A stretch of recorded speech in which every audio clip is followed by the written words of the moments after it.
se você fala de estatística e coloca na matriz curricular estatística, é o pavor da pedagogia. Eu estou falando sério. Eles não gostam. Mas eles não entendem o quanto a estatística, enquanto ciência, auxilia nos processos de leitura da realidade educacional. Então, por exemplo, se você tem políticas, você está entendendo? E você junta com estatística, excelente. Se você faz, por exemplo, não só a questão das políticas, mas se você junta educação inclusiva, se você junta a questão de educação não formal, ou educação comparada, e educação comparada sem estatística não dá para entender. Então, existe um livro chamado Políticas no Brasil. E esse livro foi feito por economistas.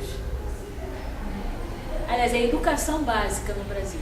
Então ele faz o quê? Ele faz um percurso histórico mais estatístico.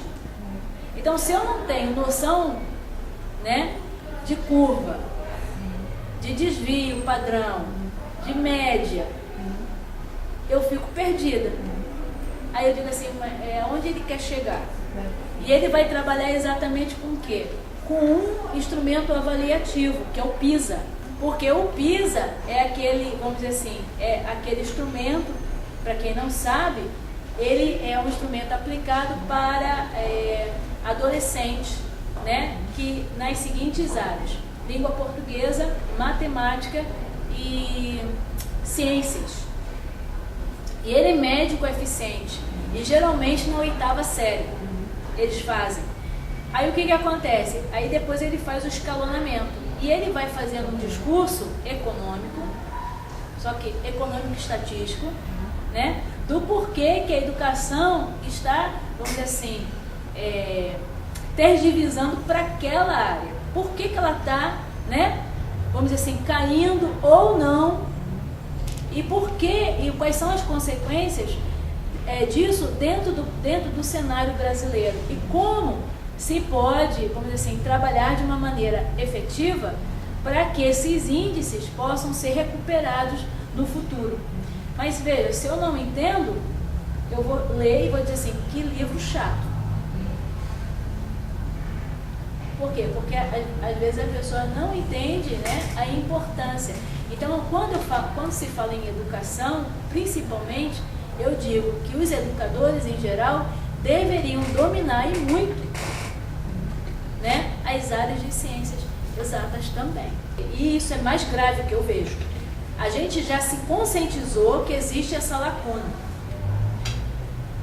E a gente ainda continua falando da lacuna, mas não colocando, entendeu, aquilo que tem que ser feito. Por quê? Porque o nosso processo avaliativo, como se fosse natural. Exatamente. Porque é como se o nosso processo, vamos dizer assim, avaliativo, estivesse exatamente aonde? Nos índices. Então, quando você chega para um coordenador, desculpa, gente, aí fala assim, estatística, graças a Deus que na minha matriz não tem. Aí o que acontece? Você está descaracterizando um conhecimento altamente necessário. Aí você fica o quê? Restrito a um ambiente muito, vamos dizer assim, muito humano. E a lógica, você está entendendo? Essa lógica, ela fica perdida.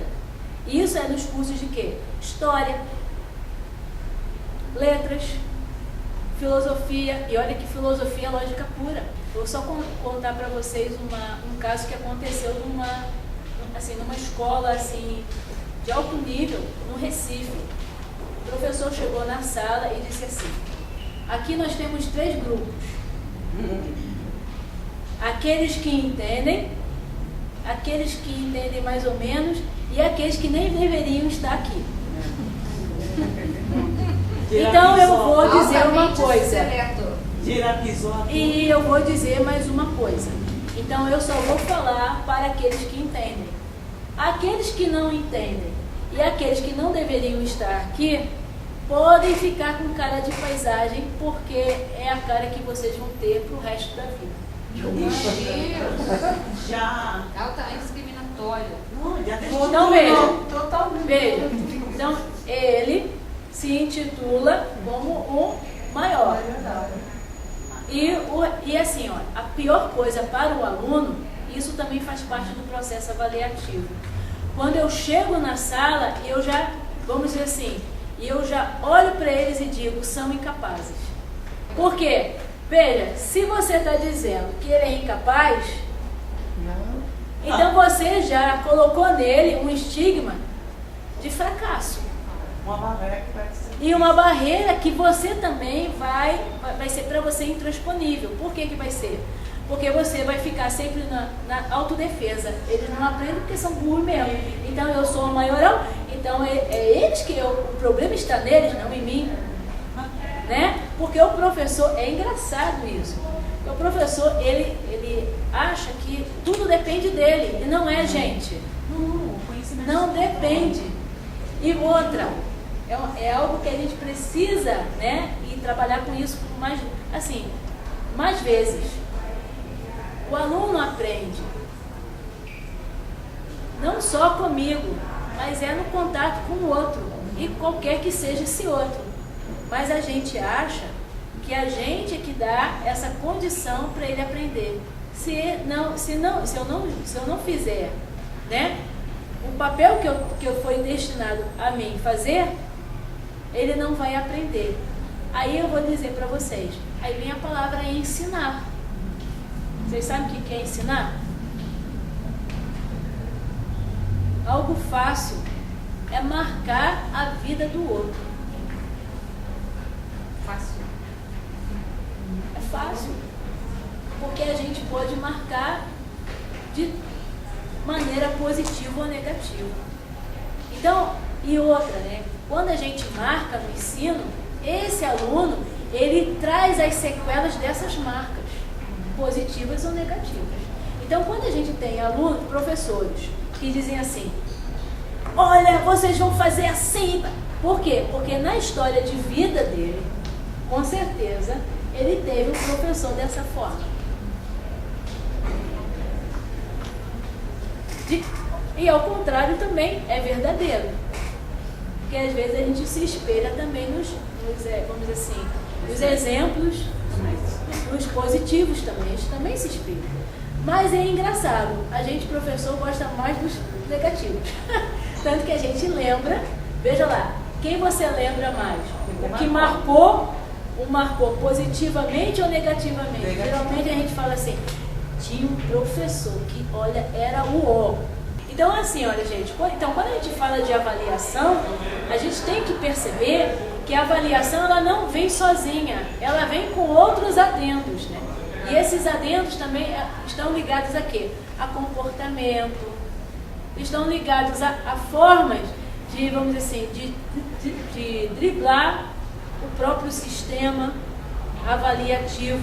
Por quê? Porque essa avaliação ainda é tida como meritocrática.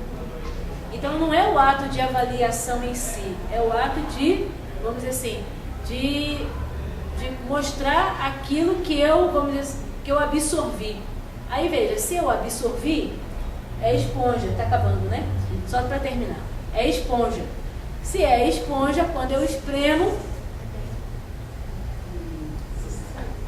sai. Então, veja, a palavra absorção, ela vem disso. Então, eu absorvo, mas se eu espremo, é isso que a pessoa faz. Ela estuda para a prova. Ela não estuda para a vida.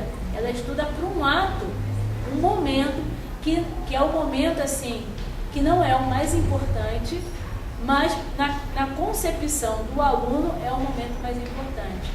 E junto com esse momento vem o quê? Vem a classificação. Nossa, tirou 10, inteligente, tirou 0, burrão. Né? Aí vem os rótulos. E fora isso vem a questão de júri. Então eu me torno o quê? Né? A juíza desse processo. Eu digo, você passou, você reprovou. Que poder. Que poder, né?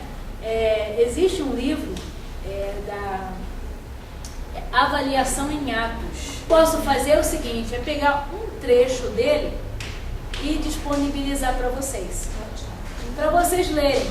Por quê? Porque ela faz uma analogia muito interessante entre, né, a avaliação como ré. Então ela senta no banco dos réus e ela está sendo julgada. É muito interessante. Então eu acredito que é um bom ponto de partida para a gente iniciar a discussão.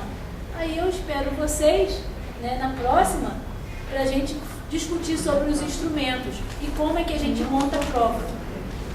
Tá bom? Então tá, obrigado, gente. Muito bem, então nós estamos encerrando o nosso primeiro encontro, né, na nossa capacitação para professores. E na próxima segunda, após a leitura da professora do material que nós estará disponibilizando, a gente retoma o nosso assunto, que é a avaliação do ensino superior.